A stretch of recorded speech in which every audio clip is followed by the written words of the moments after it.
Madame, Monsieur, bonjour. Très heureuse de vous retrouver à la une de ce dimanche 22 mars. Plusieurs mesures ont été prises par le gouvernement pour limiter la prolifération du nouveau coronavirus et protéger la vie des citoyens. Cette question, justement, est inscrite à l'ordre du jour du Conseil des ministres qui se tient actuellement sous la présidence du président de la République, Abdelmadjid Tebboune. L'Algérie est entrée en phase 3 de la propagation de l'épidémie du coronavirus. C'est ce qu'a indiqué ce matin le ministre de la Santé, de la Population et de la Réforme hospitalière, Abdelrahman Ben Bouzid. Nous écouterons sa déclaration dans cette édition.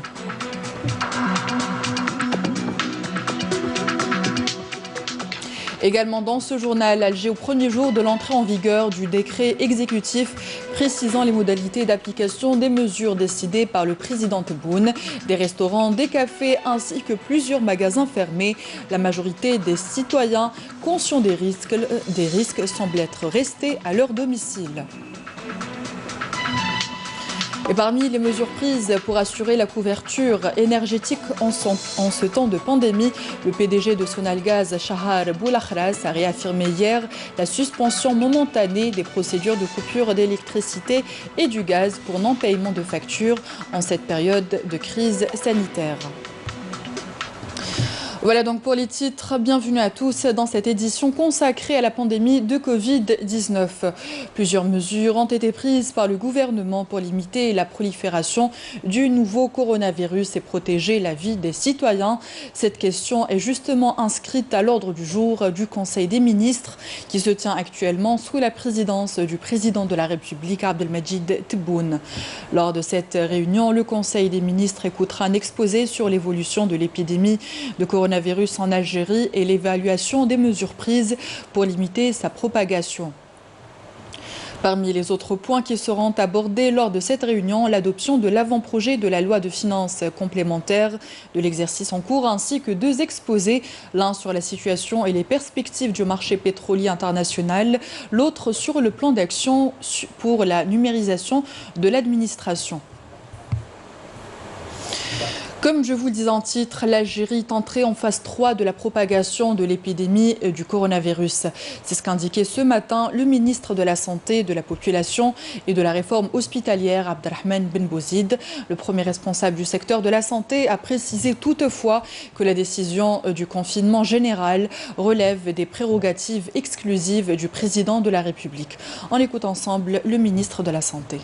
Quand on parle de phase 1 et de phase 2, c'est selon les cas de contamination recensés positifs.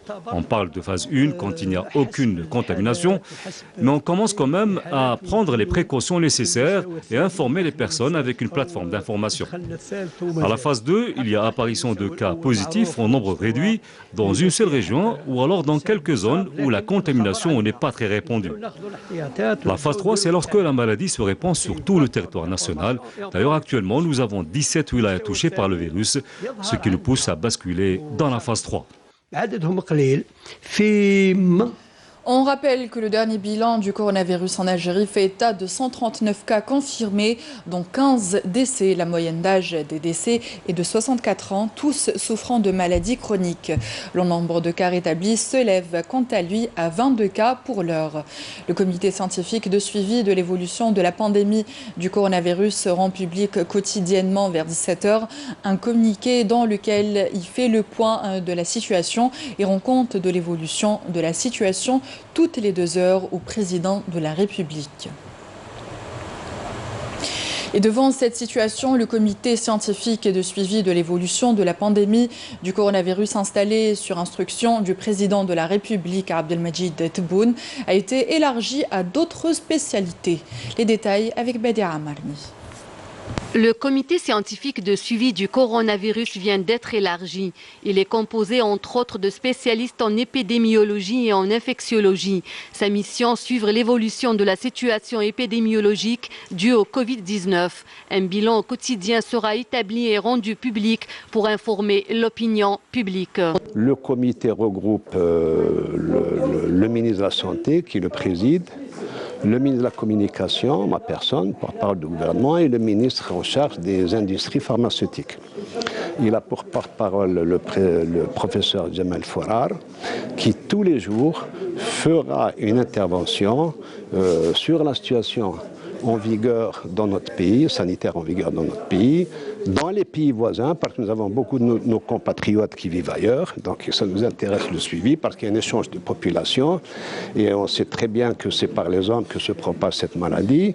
Les conseils qu'on pourra donner, que le comité pourra donner aux gens, et les moyens que mobilise l'État en permanence pour vaincre cette pandémie.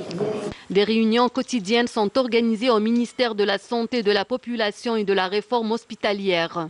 Présidé par le ministre de la Santé, composé de 2 ministres, des présidents de l'ordre des pharmaciens et des médecins, et d'experts médicaux d'Alger, Oran, Constantine et Tamara, cet expert en maladies infectieuses, expert en épidémiologie. Faire part à nos citoyens de ce qui est réellement dit de façon officielle pour éviter toutes les informations qui pourraient être données par-ci, par-là, de façon à pouvoir rassurer chez notre population la sérénité, le calme et beaucoup plus, surtout, la conscience du danger.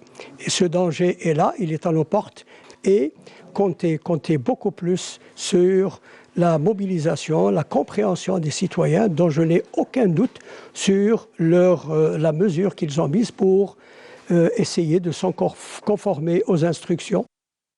Devant la propagation de cette maladie et en l'absence d'un vaccin, la vigilance reste de mise pour s'en prémunir. Respecter les règles d'hygiène en se lavant fréquemment les mains, éviter tout contact ou déplacement inutile, des gestes simples et des comportements indispensables pour préserver sa vie et celle d'autrui. Le président de la République, Abdelmadjid Tebboune, avait pris une série de mesures jeudi dernier destinées à lutter contre la propagation du coronavirus. Les administrations publiques sont appelées à mettre en congé exceptionnel rémunéré au moins 50% de leur effectif. Les cafés et restaurants sont appelés à baisser le rideau. Les transports collectifs publics et privés, y compris le transport ferroviaire, sont suspendus. Toutes ces mesures et bien d'autres sont entrées en vigueur aujourd'hui à 1h du matin. Les détails avec Nakhla Larbi. Suspension à partir d'aujourd'hui des liaisons ferroviaires et des transports collectifs urbains, privés et publics et des lignes interwilaya. 50% des employés sont démobilisés sans effet sur leur salaire. Idem pour les femmes travailleuses ayant des enfants en bas âge. Un décret a été promulgué à cet effet par le Premier ministre en vue de définir les catégories concernées par la démobilisation. Par ailleurs, les employés des services vitaux nécessaires sont maintenus. À compter donc d'aujourd'hui, tous les cafés et les restaurants seront fermés au niveau des grandes villes. Le ministère de l'Intérieur, des collectivités locales et de l'aménagement du territoire est chargé, en coordination avec les ministères du Commerce et de l'Agriculture, de veiller à la régulation des marchés en vue de lutter contre les pénuries et assurer la disponibilité de tous les produits alimentaires de première nécessité. Les spéculateurs s'exposeront donc à la mise sous scellé de leurs entrepôts et de leurs locaux. Autre décision, leur signalement à travers les médias avant de les déférer devant la justice. Le ministère des Finances est pour sa part chargé de faciliter les mesures de dédouanement des produits alimentaires importés et d'accélérer les procédures bancaires. Pour freiner la propagation de l'épidémie à d'autres villes, la commission de vigilance et de suivi au ministère de la Santé, de la Population et de la Réforme hospitalière a été dotée d'un comité scientifique de suivi de l'évolution de la pandémie du coronavirus. Elle a pour mission de suivre l'évolution de la situation sanitaire et à en informer l'opinion publique quotidiennement et de manière régulière. Le recours aux moyens de l'armée nationale populaire, notamment pour ce qui est des hôpitaux de campagne et des capacités humaines telles que les médecins, les spécialistes, le corps paramédical et ambulance, n'est pas exclu. Ces mesures seront pour rappel levées ou prolongées en fonction des nouvelles donnes et de l'évolution de la situation. Après l'entrée en vigueur de ce décret exécutif, nos équipes se sont déplacées dans la capitale. Des restaurants, des cafés ainsi que plusieurs autres magasins fermés. La majorité des citoyens semblent être restés à leur domicile. Une mesure pour prévenir la propagation de la pandémie. Walid Yousfi est revenu avec ce constat. Il est 8h du matin. Nous sommes dans un quartier de la capitale. D'habitude bondé de monde, il est aujourd'hui presque désertique. Les magasins fermés, juste quelques voitures, des citoyens vaquant à leurs affaires. Je suis sorti aujourd'hui parce que je travaille, sinon je ne me serais pas déplacé sans avoir une urgence. Dans le métier que j'exerce, on doit assurer le service minimum. Je suis sorti parce que j'ai eu une réunion qui finalement va être annulée à cause de la pandémie. Le gouvernement a appelé les Algériens à rester chez eux et ne sortir qu'en cas d'urgence. Je suis sorti pour passer à la banque, ensuite j'irai à mon boulot. Je travaille au port d'Alger, on doit assurer le service minimum. Assurer le service minimum, certes, mais non sans prendre des mesures de précaution. Quand je sors, je porte des gants, le masque de protection et j'ai toujours un gel hydroalcoolique dans la poche. Je me distancie par rapport aux personnes environnantes. Parmi les mesures de sécurité annoncées par l'État, tous les moyens de transport publics ou privés ainsi que l'ensemble des lignes interwilaya sont suspendus jusqu'à nouvel ordre. Conjoncture oblige, c'est une mesure qui sert à endiguer la propagation du Covid-19, un virus qui a fait pour l'heure plus de 12 000 victimes à travers le monde. On vous parle dans ce journal de la mobilisation des Algériens pour faire face au Covid-19. Les associations s'organisent pour nettoyer les lieux publics et informer les citoyens. Adel Bouhammas, reportage.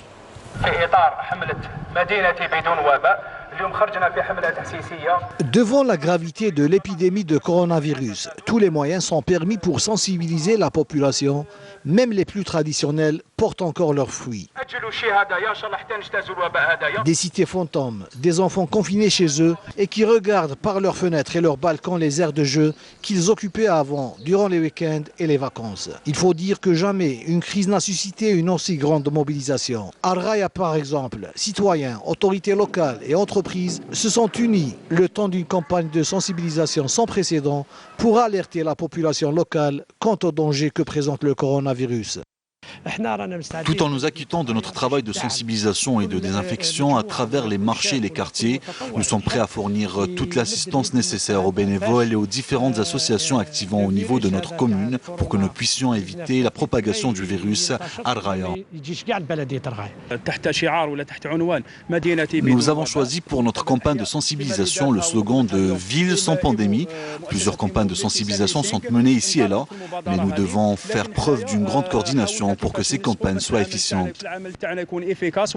IMO Multiservicing, une entreprise de nettoyage, laquelle, devant la gravité de la situation, a décidé de mettre les bouchées doubles en initiant gracieusement une large campagne de sensibilisation et de désinfection des différents sites à sa charge. On a un planning quotidien, hebdo, mensuel et trimestriel. C'est un planning qu'on suit sans cette crise, mais on a renforcé, suite à cette crise, on a renforcé le personnel et les produits d'entretien et de désinfection. Et aussi, à titre gracieux, nous avons distribué des gels hydroalcooliques, des masques et des gants, en plus de désinfection quotidienne des poignets, parce que ça se fait hebdomadaire, on a fait quotidiennement. Une mobilisation qui peut s'avérer inefficace sans l'adhésion du premier concerné, le citoyen. On a une part de responsabilité. On va sensibiliser les gens, à les aider, à donner plus d'efforts, à ne pas faire, ça veut dire surtout pour le confinement.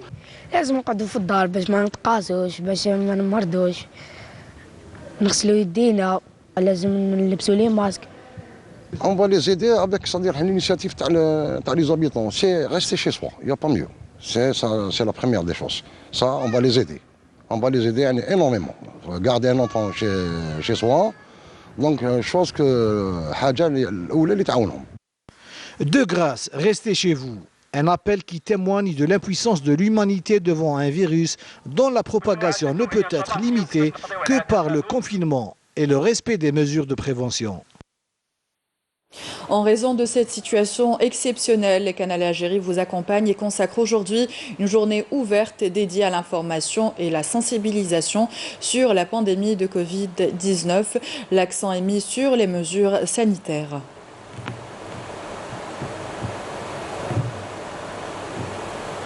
La télévision publique, donc, avec toutes ses chaînes, s'adapte à la situation induite par la propagation de la pandémie de coronavirus. Différents programmes de sensibilisation, fil rouge, ainsi que des programmes aidant les Algériens à vivre ce confinement feront partie de la grille des programmes. On écoute la déclaration du directeur général de l'EPTV, M. Ahmed Ben Sabban.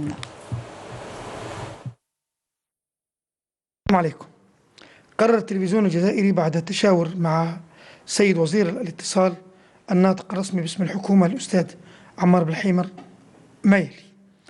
أولاً Après consultation avec le ministre de la Communication, porte-parole du gouvernement Ammar Belhimer, la télévision algérienne a décidé d'accompagner les familles algériennes lors du confinement à travers la diffusion de films, feuilletons et dessins animés anciens et nouveaux, et un programme spécial pour nos enfants. Les cours de soutien sont aussi programmés pour les élèves de classe d'examen. La télévision algérienne compte poursuivre sa mission d'informer à travers ses éditions, plateaux et émissions d'information dédiées à la sensibilisation contre le Covid-19 ici et partout dans le monde, mais aussi l'accompagnement de l'élan de solidarité qui est né dans notre société. Comme on le sait, c'est dans les moments difficiles que les Algériens se soutiennent. En réponse à tous les messages de solidarité du peuple algérien, la télévision algérienne organise une journée de solidarité ce lundi. Que Dieu nous protège et préserve notre Algérie. Le rapatriement des Algériens coincés à l'étranger depuis le début de la propagation du Covid-19 se poursuit. Le ministère de l'Intérieur, des collectivités locales et de l'aménagement du territoire avait annoncé qu'un plan pour rapatrier 2278 ressortissants algériens bloqués dans des aéroports à l'étranger a été élaboré. Air Algérie, qui a suspendu tous ses vols, a programmé hier 7 vols supplémentaires pour rapatrier les ressortissants algériens. Il s'agit de 2 vols sur Tunis, 4 vols sur Istanbul, 1 vol sur Moscou et 1 sur Vienne. À Sétif, Air Algérie a programmé hier, comme je vous le disais, 2 vols pour rapatrier les ressortissants algériens bloqués en Tunisie. 324 voyageurs au total ont été orientés vers 2 établissements hôteliers de la région et mis en quarantaine pendant 14 jours dès leur arrivée sur le sol algérien. Karim Haïfa. Atterrissage hier sur le tarmac de l'aéroport de Sétif du premier vol d'Air Algérie en provenance de Tunis. À son bord, des ressortissants algériens restés bloqués en Tunisie en raison de la décision de fermer la frontière terrestre algéro-tunisienne pour contrer la propagation du Covid-19. Dans le cadre des mesures annoncées par le président de la République, nous sommes mobilisés à l'aéroport du 8 mai 45 de la ville de Sétif pour accueillir et prendre en charge dans les meilleures conditions possibles les ressortissants algériens qui étaient bloqués en Tunisie.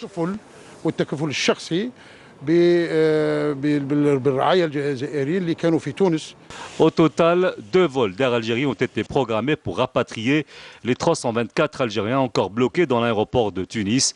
Des voyageurs orientés vers 2 hôtels, respectivement à El Halma et Sétif, où ils seront mis en quarantaine pendant 14 jours. Les autorités sanitaires, les services de sécurité, de transport ainsi que la douane algérienne sont mobilisés pour le bon déroulement de cette opération de rapatriement de nos concitoyens. Dans le cadre de ces mesures préventives, à ce jour, 30 établissements hôteliers relevant des secteurs publics et privés ont été mis à la disposition des autorités publiques par le ministère du Tourisme pour une capacité d'accueil globale de 6 900 lits. Et parmi les mesures prises pour assurer la couverture énergétique en ce temps de pandémie, le PDG de Sonalgaz, Shahar Boulakhlas, a réaffirmé hier la suspension momentanée des procédures de coupure d'électricité et du gaz pour non-paiement de factures en cette période de crise sanitaire. Lors d'une conférence de presse, le PDG de Sonalgaz a appelé les citoyens à éviter de se déplacer aux agences et appelé le 3303 en cas de panne d'électricité ou de gaz. Anticipant les événements quant à une éventuelle évolution de la situation sanitaire, le premier responsable du groupe Sonelgaz a annoncé hier qu'il ne sera procédé à aucune coupure d'électricité durant cette période. Il est impensable qu'en pareille situation, nous procédions à des coupures de gaz et d'électricité. C'est donc pour cela que j'ai donné des directives et décidé de prendre des mesures préventives conformément aux instructions du président de la République et du gouvernement. Je tiens à rassurer les citoyens quant à la disponibilité de la production d'électricité. Il répond à la demande et même plus. Néanmoins, il faut rationaliser la consommation. Shahar Boulakhlas a indiqué que son entreprise avait mis en place depuis le début de la pandémie une cellule de crise qu'il préside lui-même en sus de celle installée au niveau de toutes les filiales de production, de distribution et de gestion. Je tiens à dire qu'à ce jour, aucun cas n'a été enregistré parmi les employés du groupe. Nous avons déjà libéré plus de 40% de nos effectifs non concernés par la sécurité des structures et de la production. Toutes les mesures préventives ont été prises, mis à part la sécurité des personnels. Nous avons pris des décisions internes concernant l'aspect technique et commercial. Rappelant qu'il ne sera procédé à aucune coupure d'électricité lors de cette période, le PDG du groupe appelle les citoyens à ne pas se rendre dans les agences commerciales et à appeler le 3303 pour toute information ou demande de maintenance. Algérie Télécom a à son tour annoncé aujourd'hui que des mesures spéciales ont été prises. À partir d'aujourd'hui, les lignes téléphoniques ne seront pas coupées, même en cas de non-paiement. Une prolongation de 6 jours pour régler les factures Internet. Le PDG d'Algérie Télécom appelle les usagers à utiliser le e-payment pour limiter le déplacement vers les agences et éviter la propagation du coronavirus. Direction à présent l'est du pays, plus précisément à Guelma. La prévention contre le coronavirus est d'importance vitale. On fait le point sur les mesures qui ont été prises dans cette wilaya avec Siham Knouch. Guelma, à l'instar de toutes les villes du pays, a mis en place tous les moyens pour faire face au Covid-19. La population semble consciente. Nous avons pris nos précautions malgré le peu de moyens que nous avons. On a mis du gel, par exemple, pour les clients à l'entrée du magasin, mais on n'a pas des masques ou des gants pour tout le monde. La directrice de la santé nous parle du dispositif mis en place et des précautions prises. Nous avons mis une structure de référence. Donc, nous avons la structure de référence qui est au niveau de l'EPH Ibn Zohr. Nous avons vidé carrément un service d'infectieux prêt pour accueillir les malades sujets contacts qui sont vraiment symptomatiques. Un numéro vert a été mis à la disposition de la population de Guelma, le 037 14 07 07.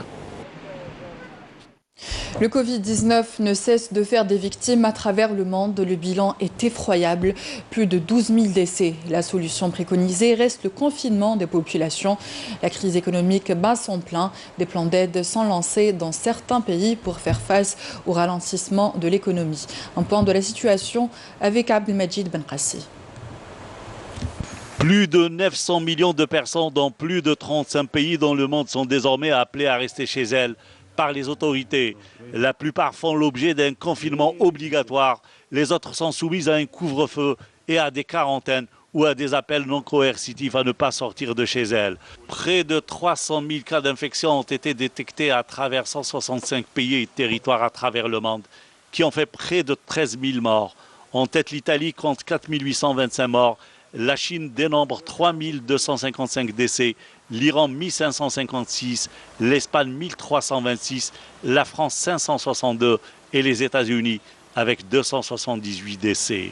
Une situation qui a conduit les Américains à aller vers des négociations pour s'entendre sur un gigantesque plan d'aide qui pourrait dépasser les 1 000 milliards de dollars destinés à contrer l'impact économique du Covid-19 aux États-Unis.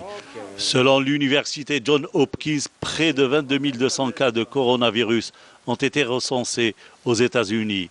Les mesures draconiennes prises pour endiguer la pandémie ont précipité de nombreux secteurs dans la récession. Une pandémie qui a poussé également la Tunisie voisine à adopter à partir d'aujourd'hui le confinement total. Une mesure qui concerne tous les Tunisiens, sauf à peu près 15% de la population qui continuera de travailler pour garantir la bonne marche des secteurs vitaux tels que la sécurité, la santé, l'agroalimentaire, l'eau, l'électricité et les banques. Le confinement total sera appliqué en Tunisie jusqu'au 4 avril prochain. Le gouvernement tunisien a annoncé par ailleurs un plan d'aide de 2,5 milliards de dinars, soit 800 000 euros, destiné aux entreprises et particuliers afin de faire face aux conséquences du nouveau coronavirus et du confinement général. Retour chez nous, l'eau, une ressource précieuse et plus qu'indispensable en cette conjoncture. Aujourd'hui, le monde célèbre justement la journée mondiale de l'or bleu. Le barrage de Tabelot à Jijel est d'une capacité de 294 millions de mètres cubes. Il est en phase de mise en eau et renforcera l'approvisionnement en eau potable de 16 communes à Sétif, Jijel et Mila. Reportage signé Saïda Mayouf. D'une capacité de 294 millions de mètres cubes, le barrage de Tabelot dans la commune de Jimla au sud de Jijel est en phase de mise en eau. Une opération de remplissage lancée en janvier 2019.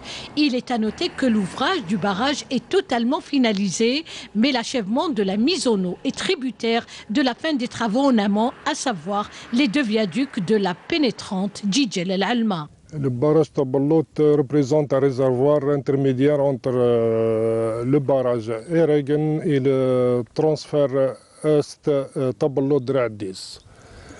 Les caractéristiques du barrage Tabelot sont les suivants. Il est d'une hauteur de 121 mètres sur fondation et 115 mètres sur terrain naturel.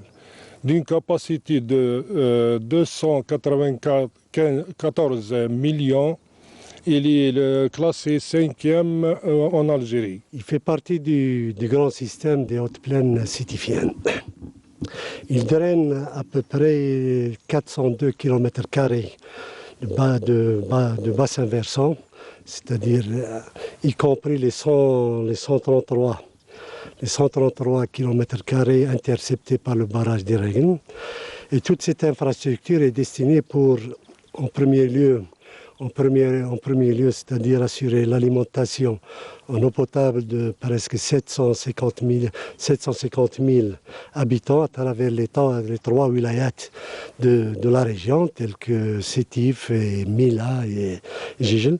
Ces communes qui accusent un déficit important en matière d'AOP. En effet, une fois exploité, le barrage de Tabelot contribuera au renforcement de l'approvisionnement en eau potable des foyers de 16 communes de la région est de Sétif, mais également 7 communes de Jijel et 11 autres de Mila. Y compris aussi l'activité aquacole, sachant que le barrage développe une superficie, un plan d'eau de plus de 800 hectares. Outre l'activité aquacole, les eaux de cette infrastructure hydrique imposante renforceront sans nul doute le développement agricole à la faveur de l'irrigation de 20 000 hectares de terres agricoles, notamment céréalières dans les hauts plateaux, mais pas seulement. Étant un site d'une beauté exceptionnelle, ce barrage est à même de renforcer les potentialités touristiques de la région. Sur ces images du barrage de Tabelot, on clôt ce journal. Merci à vous d'y avoir prêté attention. Tout de suite, la météo avec Emina Abed. Excellente journée sur Canal Algérie et bon appétit si vous êtes à table.